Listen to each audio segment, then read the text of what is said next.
Hello and welcome. You're watching Team Modi. This is the series where we've been taking a look at some of the key ministers in the Narendra Modi government, looking at what their agenda was when they came to power, looking at the specific steps that have been taken, the gaps that still remain, what are the roadblocks in plugging those gaps and filling those gaps up, and then also what the steps ahead are. And today with us is Mr. Ravi Shankar Prasad, an old friend. It's a pleasure to be with you. Thank you, Vikram. Thank you.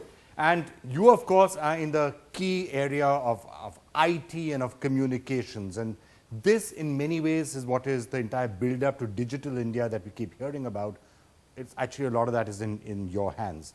And I see you've got a very digital sort of an office, and we'll walk around that. But what exactly is this? This is a knock machine where I personally monitor all the BSNL working operations in the country. And the red is Uttarakhand, hilly areas. No, so the red is what?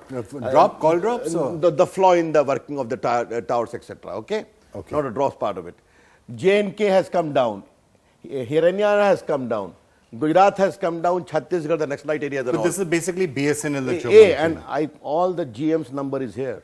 This is going out on television, so you probably get very alarmed. No, if it goes wrong, I see, I pick up the phone and talk to them straight away. I think why is the number going up and going down? Yes. That's important. All right, sir, well, it's lovely to be in this office. This is an office that has been at the center of a lot of attention. That chair which you sit in has had some ministers who've eventually moved on to other locations also, like Mr. Raja was to be sitting right I'll be very frank to you. Chair. Very frank to you, Vikram. One of my esteemed predecessors went to jail. Other was on the verge of going to jail.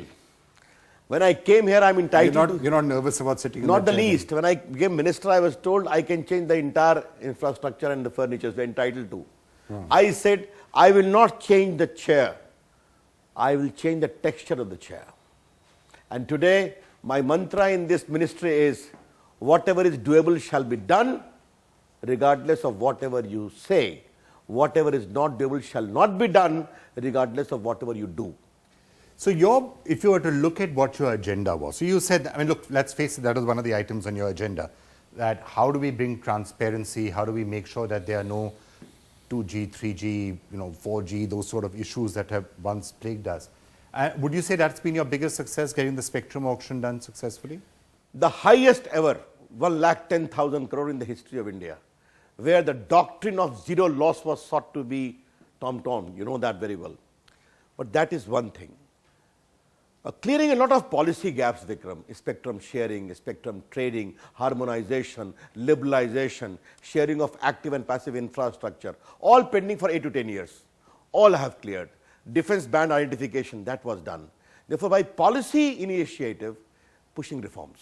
But if you could start walking, then we can sit down and have a chat. But however, if you were to listen to what some of the critics would have said, and I'm sure they come and tell you that also, yes, we've had successful spectrum auction, all of that has been done. But when you look at the sort of broadband pipes that now need to be laid and the spectrum super highways that need to be done, Mr. Somas here from SoftBank and others, they said that is India's policy still enabling that super highway for spectrum? Is it still small cart lanes? No, first of all, you must understand, we have to auction natural resources in terms of Supreme Court judgment. Yeah. We auction even the coal blocks, 3 lakh crore, you know it very well. Yeah. Even the FM channel was liberalized or auction.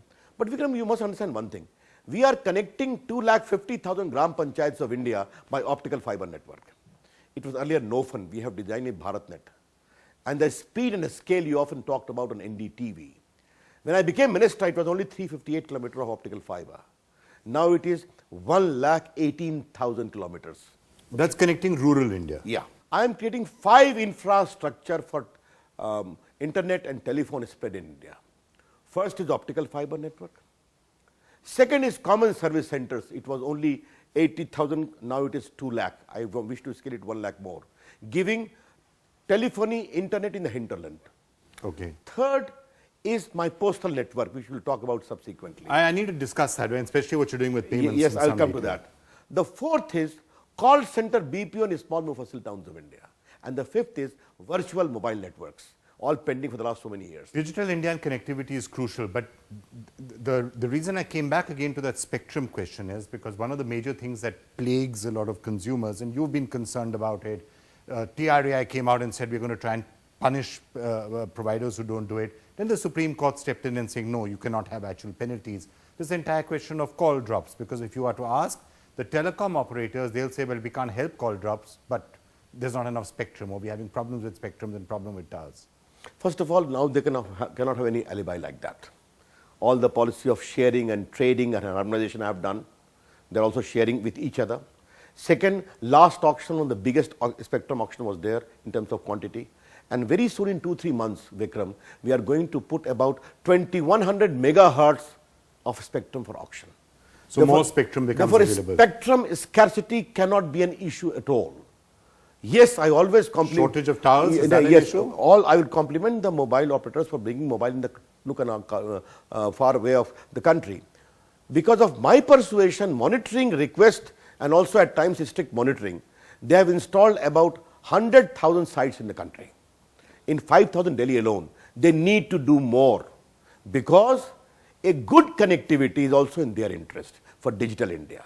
And so, this jam also ends with mobile. And that links up with the payments that we're going to talk about. But just to ask you, are you planning to do something about the Supreme Court verdict? Will you bring out a new law, amend the TRAI Act? Essentially, TRAI says, well, that's what the Supreme Court order seems to be saying. They don't have the power to charge penalties. But I cannot make any comment on the Supreme Court judgment. Yeah, naturally. Except to say that I am the Minister for Telecom Growth. We have got 27,000 crore FDI in last 2 years. But I am also the Minister for Consumer Satisfaction. Okay? I am equally accountable for that. I would only say, if TRAI comes with a specific proposal as to need to reinforce the architecture, we have an open mind on that. That's all, because that is a power vested with them. If TRAI needs more powers, maybe they can get those powers. I will openly consider it.